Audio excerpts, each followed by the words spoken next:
Bienvenue dans Mon Avocat Conseil, votre émission, l'émission au cours de laquelle on évoque bien sûr des difficultés, car des problématiques, il y en a toujours.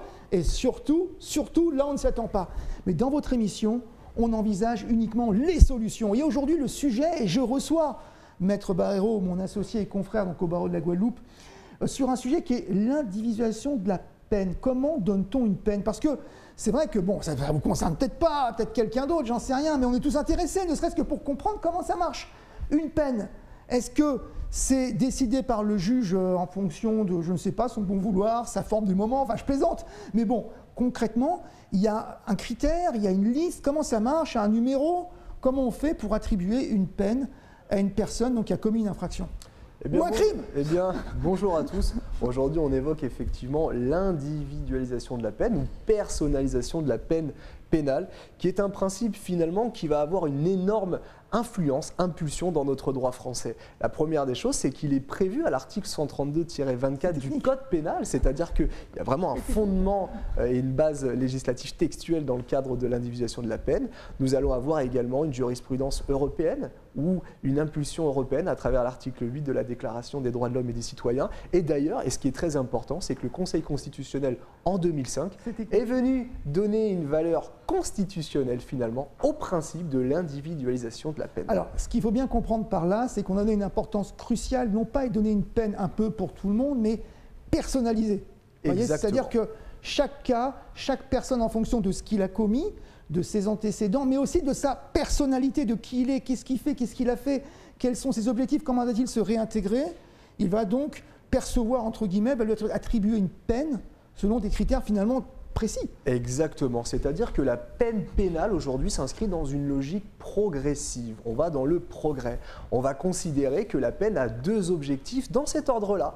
Le premier, c'est sortir le condamné de ses faiblesses. C'est-à-dire que la peine pénale, si surprenant que cela puisse paraître, eh bien, s'intéresse finalement à la situation du condamné.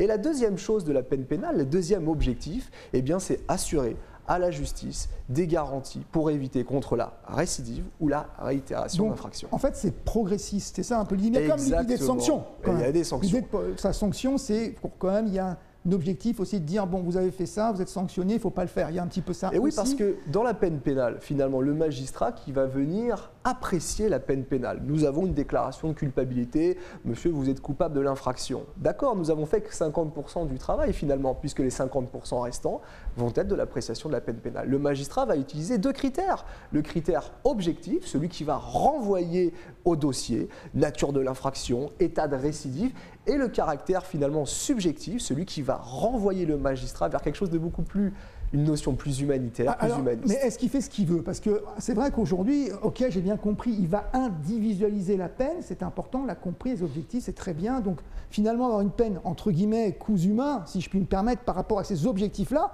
mais est-ce qu'il peut faire un peu ce qu'il veut sans en avoir à justifier? Allez, 3 ans de prison, c'est marqué dans le jugement et puis c'est mon choix. Ou faut-il au contraire qu'il en justifie? Eh bien finalement non, parce que le juge pénal, lorsqu'il prononce une peine, il doit la motiver. Ah, ça, c'est important. Il doit la motiver à l'audience, notamment dans le cas de l'oralité des débats, mais surtout à l'écrit. Parce qu'une peine, elle est juste et accessible lorsqu'elle est évidente.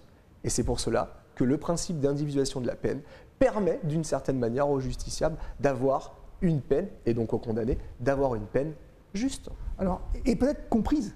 Parce qu'au final, aujourd'hui, quelqu'un qui a une peine juste, eh bien, il la comprend. Enfin, du moins, on peut le penser plus que s'il ne le comprend pas. Et une peine comprise aura toujours plus d'impact. Même si rien n'est parfait, une peine juste comprise aura de l'impact, ça c'est certain, même si rien n'est parfait. Alors, autre question, quelqu'un qui est en récidive, par exemple, le juge aussi fait ce qu'il veut, ou là, parce que justement, la personne est récidiviste, il a commis une autre infraction de même nature, il a peut-être un peu moins d'angle d'attaque ou moins de facilité? L'individualisation de la peine ne disparaît pas au regard du principe de la récidive. C'est une première des choses parce qu'il faut toujours apprécier, et je dis que apprécier, c'est aussi considérer. La récidive est une circonstance qui va venir un petit peu, et je peux l'accorder, freiner le principe d'individualisation de la peine. C'est un constat que nous avons aussi dans les audiences parce qu'il faut une réponse pénale et donc la récidive va mener quelques difficultés. On va avoir les peines multipliées par 2, etc. ou des peines automatiques. On est dans la protection de la société peut-être parce que quelqu'un qui est récidiviste, l'idée c'est de se dire on lui a donné déjà une peine individualisée au possible, c'est-à-dire qui correspondait le mieux à ses critères, notamment de sa personnalité avec l'idée comme qu'il va le réinsérer et qu'il n'écoute pas ce message. Donc finalement, on ne peut pas, c'est ça si je comprends bien, faire la même chose exactement pareil. On aura systématiquement une sanction qui sera un petit peu plus sévère. Nous allons passer par exemple d'une peine de sursis simple en intégralité à une peine de sursis probatoire avec des obligations.